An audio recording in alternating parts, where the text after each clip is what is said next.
বিসমিল্লাহির রহমানির রহিম। সুপ্রিয় এবং সম্মানিত আমার সাংবাদিক বন্ধুরা, আসসালামু আলাইকুম। প্রথমে আমি আপনাদেরকে আন্তরিকভাবে ধন্যবাদ আর কৃতজ্ঞতা জানাই। খুব অল্প সময়ের মধ্যে আপনাদেরকে অবগত করেছি, আপনারা এখানে হাজির হয়েছেন, সেজন্য আপনাদের আবারও আন্তরিকভাবে ধন্যবাদ আর কৃতজ্ঞতা জানাই। আর আপনাদের মাধ্যমে আজকে ঢাকা ৮ আসনের সর্বস্তরের জনগণকে ধন্যবাদ জানাই মির্জা আব্বাসকে ৮ আসনে এখানে এসে নির্বাচিত করার জন্য। প্রিয় সাংবাদিক বন্ধুরা, আপনারা হয়তো নোটিস করেছেন কিছুদিন যাবৎ সোশ্যাল মিডিয়া একটি ব্যাপার খুব ঘুরপাক খাচ্ছিল ভোটের কিছু অনিয়ম নিয়ে।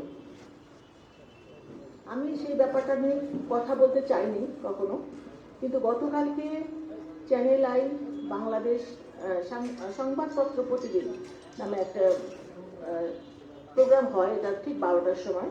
সেখানে ইত্তেফাকের সম্মানিত সাংবাদিক সালেউদ্দিন ভাই, উনি গেস্ট ছিলেন, হোস্ট ছিলেন আমাদের মানব জমিনের জনাব মতিউর রহমান ভাই।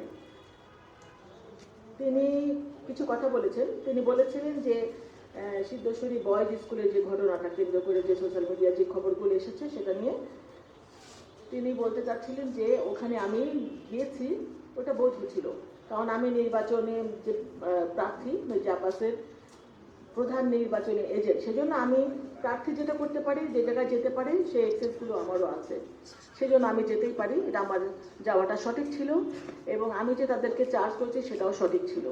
কিন্তু তারপরে তিনি যেটা বলেছেন যে আমি যাওয়ার পরে যে অবৈধ ভোটগুলোকে বৈধ করানো হয়েছে সেটা নিয়ে নাকি মামুনুল হক সাহেব বলেছেন যে তার আসলেও বৈধ করা দরকার, সেটার পক্ষে উনি কথা বলেছেন। তো আমি আসলে সেই জিনিসটা ক্লিয়ার করার জন্য আজকে আপনাদেরকে ডেকেছি। আমি 12 তারিখে 5:30 6টার দিকে আমি জানতে পারলাম সিদ্ধেশ্বরী বয়েজ স্কুল থেকে আমাদের পোলিং এজেন্টরা ভিতর থেকে বারবার আমাকে নক করছিল, এখানে অনিয়ম হচ্ছে, অনেক অনিয়ম হচ্ছে, একটু পারলে এখানে আসেন। আমি তখন দৌড়ে চলে গেলাম, গিয়ে আমি দরজা নক করছি, বারবার নক করছি, অনেকক্ষণ, আধা ঘন্টা পরে দরজাটা খুললো, ভিতরে যেতে দিবেই না। তারপরে গেলাম, ওখানে প্রিজাইডিং অফিসার ছিল শামসুল ইসলাম ইসলামী ব্যাংকের, এবং প্রায় 5-6 জন বিদেশি পর্যবেক্ষক ছিলেন ওই রুমটার মধ্যে। ওখানে কাউন্টিং হচ্ছিল। তখন আমাদের যে ধানের শেষের এজেন্ট তারা বলছিল যেখানে 25 থেকে 27টা ভোটকে তারা বাতিল করে দিয়েছে, যে ভোটটা ওই যে গ্যাপ সাদা জায়গাটা সিল মেরেছে জন্য সেগুলোকে বাতিল করে দিয়েছে। কিন্তু আমি রওনা হওয়ার আগে জানতে পেরেছিলাম যে নির্বাচন কমিশন থেকে ওই ভোটগুলোকে বৈধ করার জন্য রিকোয়েস্ট করা হয়েছে। তখন আমি প্রিজাইডিং অফিসার শামসুল ইসলামকে বললাম যে এই ভোটগুলো তো নির্বাচন কমিশন থেকে বৈধ করার জন্য বলা হয়েছে। উনি বললেন যে আমরা এরকম কোনো নির্দেশনা পাইনি। তখন রিটার্নিং কর্মকর্তা এই সময় আমার মোবাইলে ফোন দিলেন। আমি তখন বললাম যে ভাই, এখানে তো রিটার্নিং কর্মকর্তা যে শামসুল ইসলাম, উনি কথা শুনতে চাচ্ছেন না, উনি এগুলোকে মানতে রাজি না।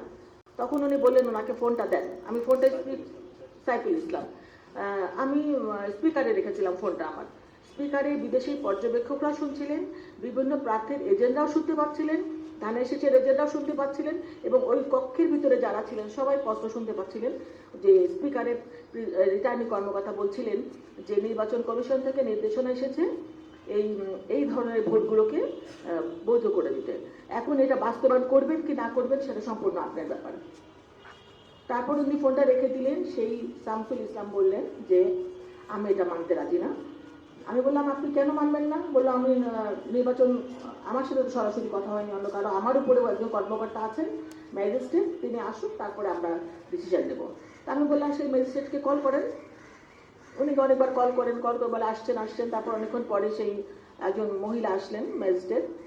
উনি এসে, ওনার নামটা আমার ঠিক খেয়াল নেই, সাম আফরোজা হবে, উনি এসে বললেন যে না, এই ভোটগুলো সব বৈধ হবে, বৈধ করে দেন। কিন্তু তারপরে ওই শামসুল ইসলাম কিন্তু বললেন যে না, এই ভোট, উনি ওনার সাথে তর্কাতর্কি করলেন, মানে বললেন যে বৈধ হবে না।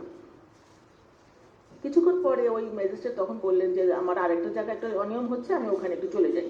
তখন আমি বললাম যে আপনি এই জিনিসটা মানে সলিউশন না করে আপনি চলে যাচ্ছেন, তাহলে এটা কি হবে? তখন উনি বললেন যে আমি কিছুক্ষণ পরে আবার আসছি। তখন উনি চলে গেলেন, আর আসলেন। তখন আমি প্রিজাইডিং অফিসারকে বললাম যে আপনি এখন কি ডিসিশন নেবেন? উনি বললেন যে না, আমি একদম সিএসি বা সচিবের সাথে কথা না বলে আমি কোনো কাজ করবো না, মানে উনি কারো কথা শুনতে রাজি না। তো ওখানে আমি তো প্রায় আধা ঘন্টার উপরে ছিলাম হয়তো। তখন আমাদের ছেলেপেলেরা যারা পোলিং এজেন্ট ছিল, তারা বলছিল যে এখানে অনেক ভোটের ব্যবধানে আমরা এগিয়ে আছি, আর এই ভোটগুলো দিবে কি দেবে। উনি মানে আমার সাথে তর্কাতর্কি হচ্ছিল, যে আমি বলছিলাম যে আপনি যেটা লিগ্যাল সেটা করেন, যেটা আপনাদের নির্দেশনা সেটা আপনারা মানেন। উনি মানবে না, তখন মানবে না, আমি চলে এসেছি। ওখানে কিন্তু একটা ভোটও ওরা বৈধ করে নাই, 25 থেকে 27টা ভোট। এবং আমার কাছে তারপরে 7:30 8টার দিকে ফোন আসছিল আমাদের পোলিং এজেন্টদের, যে আমাদেরকে এখন জোর করে বের করে দিচ্ছে, লাইট অফ করে দিয়েছে, সিগনেচার নিয়ে নিয়েছে, আমাদের এখন আর কিছু করার নাই। এই সাইফুল ইসলাম সবাইকে তারপরে বের করে দিয়েছে, লাইট অফ করে দিয়েছে, এবং একটা ভোটও ওখানে বৈধ হয় নাই। তো যেটা সোশ্যাল মিডিয়ায় ছড়াচ্ছে যে আমি যাওয়ার পর ভোটগুলো বৈধ হয়েছে, আর তারপরে মির্জা আব্বাস নির্বাচিত হয়েছে, এটা ঠিক নয়। আমি আমি আমি মানে ভেবেছিলাম না, ভাবছি মানে এটা নিয়ে যে আপনাদের সাথে কথা বলতে হবে, এটা আমি আশা করি নাই। কিন্তু কালকে যখন আমি ওই চ্যানেল আইয়ের নিউজটা আমি মানে সংবাদপত্রে ওনার কথা যখন শুনলাম, ওনার নাম হলো ইত্তেফাকের সাংবাদিক সালেউদ্দিন ভাই, উনি বলছিলেন যে আমি গিয়েছি এবং আমি যাওয়ার পরে ভোটগুলো বৈধ হয়েছে, তাহলে অন্য জায়গায় ভোট কেন বৈধ হবে না। এবং আমি গিয়েছি, এটা রাইট আছে, এটা উনি বলছিলেন যে উনি গিয়েছে, ওটাও ঠিক আছে, এবং ভোটগুলোও বৈধ হওয়া দরকার, এটাও ঠিক আছে। তো কথা হচ্ছে যে এখানে যদি বৈধ হয় তাহলে ওখানে হবে না কেন। তো ভাই আমি যেটা বলতে চাচ্ছি, কোনো ভোটই ওখানে বৈধ করে নাই। আর এইরকম প্রত্যেকটা কেন্দ্রে আমি তারপর বের হওয়ার পরে শুনছিলাম ideal school, Kamalapur girls school, অনেক স্কুল, আমাদের প্রত্যেকটা কেন্দ্রে 70টা 75টা 40টা 50টা করে ভোট এরকম করে বাতিল করে দিয়েছে। এই ভোটগুলোকে যদি বৈধ করা হতো তাহলে কিন্তু অনেক কয়েক হাজার ভোট আরো বেড়ে যেত মির্জা আব্বাসের। তো আপনাদেরকে ডেকেছি এটার জন্য, কোনো ভোট বৈধ করা হয় নাই। তারপরও আমি রিটার্নিং কর্মকর্তার অফিসে গিয়েছি রাত্রে 9টার দিকে, এবং আমি লিখিত একটা চিঠি কমপ্লেন দিয়ে আসছি যে এই ভোটগুলোকে যেন বৈধ করা হয়, কিন্তু এখন পর্যন্ত সেটা করা হয়নি। তো আমি তো সেটা নিয়ে কথা বলতে ওর দরকার হবে এটা আমি ভাবি নাই, কিন্তু কালকে রাতে যখন এটা দেখলাম, এত বড় বড় সাংবাদিক যারা, আপনারা সাংবাদিক, আপনারা তো ভুল করতে পারেন না, আপনাদের উপরে দেশ জাতি তাকিয়ে আছে, আমরাও তাকিয়ে আছি, আমরা ভুল করবো, আপনারা সেটা ধরে দিবেন। এখন আপনাদের ভুল যদি আমাদের ধরিয়ে দিতে হয়, সেটা তো আমাদের জন্য অনেক খারাপ বা কষ্টের জায়গা। আর এরকম সিনিয়র সাংবাদিকরা যদি না জেনে, না প্রমাণ ছাড়া এরকম কথা বলে, তাহলে অনেক জুনিয়র সাংবাদিক আছে, তারা কিভাবে শিখবে। তো আমি সেই জন্যই আপনাদের মাধ্যমে তাকেও আমি কোশ্চেন করতে চাই যে উনি যেটা বলেছেন ওটা ঠিক না, উনি হয়তো জানেন না, উনি সঠিক তথ্যটা জেনে ওনার কথা বলা দরকার ছিল, যে ওই কেন্দ্রে নয় এবং কোনো কেন্দ্রে ভোট কোনো বৈধ করা হয় নাই।